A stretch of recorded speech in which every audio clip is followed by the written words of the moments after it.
We will promote positive education about the nuclear family, the roles of mothers and fathers, and celebrating rather than erasing the things that make men and women different and unique. Depuis quelques années, on observe aux États-Unis d'Amérique une véritable vague réactionnaire qui méticuleusement s'attaque aux droits des femmes, aux droits des Noirs et aux droits des personnes LGBTQIA+. 2023 fut une année particulièrement violente pour les personnes trans. Alors qu'est-ce qui se passe concrètement? Comment les États s'y prennent-ils pour nier l'existence des personnes trans?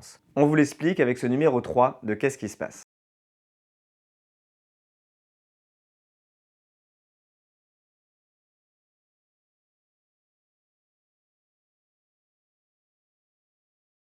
En France, on entend beaucoup parler de cette fameuse cancel culture, qui serait l'apanage de dangereux wokistes qui voudraient interdire des œuvres racistes ou des auteurs violeurs. Mais la véritable cancel culture, celle qui interdit et qui provoque des drames humains terribles, c'est bien celle de la droite conservatrice qui combat la différence et qui met toute son énergie pour que chacune reste dans le moule étriqué de leur vision du monde. En Floride, le gouverneur ultra-réactionnaire Ron DeSantis, bien connu pour son bras de fer avec Walt Disney, à qui il reproche de véhiculer une dangereuse idéologie homosexuelle, a fait voter une loi qui interdit aux enseignants et enseignantes de parler d'homosexualité. Cette loi s'intitule Don't Say Gay. Difficile de trouver meilleure appellation en matière de cancel culture. DeSantis, qui se présente aux primaires républicaines cette année, mais qui a peu de chances de détrôner Donald Trump, se revendique lui-même être anti-wokiste et anti-cancel culture. La malhonnêteté intellectuelle n'a décidément pas de limite chez les affreux.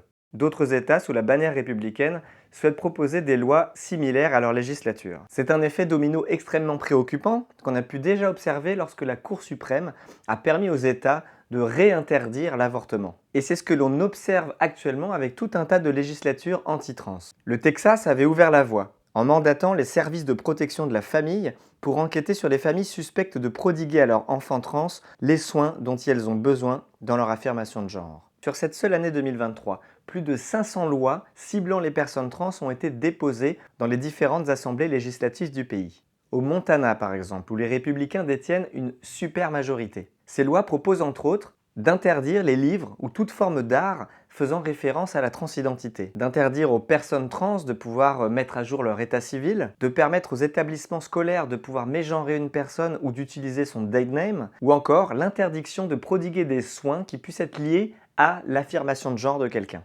Ces lois ont des conséquences très directes, comme une augmentation du taux de suicide sur une population déjà fragile et qui a déjà des taux de suicide supérieurs à la moyenne. Alors heureusement, la riposte a lieu, comme justement au Montana, où la députée du 100e district, Zooey Zephyr, première personne trans revendiquée à être élue à une chambre d'État, qui en avril s'adresse à ses collègues députés. This bill tries to define male and female as binary. You could not legislate binary sex any more than you could legislate that the earth is flat. Intersex people exist, trans people exist, and this bill doesn't change that. If you vote yes on this bill, I hope the next time there's an invocation, when you bow your heads in prayer, you see the blood on your hands. Elle sera par la suite de ce discours bannie de l'Assemblée. Puis le président républicain de cette assemblée va essayer de lui interdire de parler dans la rue qui fait face à l'Assemblée. Il perd cette bataille juridique et elle continue le combat comme des milliers d'autres à travers le pays. Mais il est de la responsabilité de tout le monde de combattre les attaques destinées contre nos adelphes trans.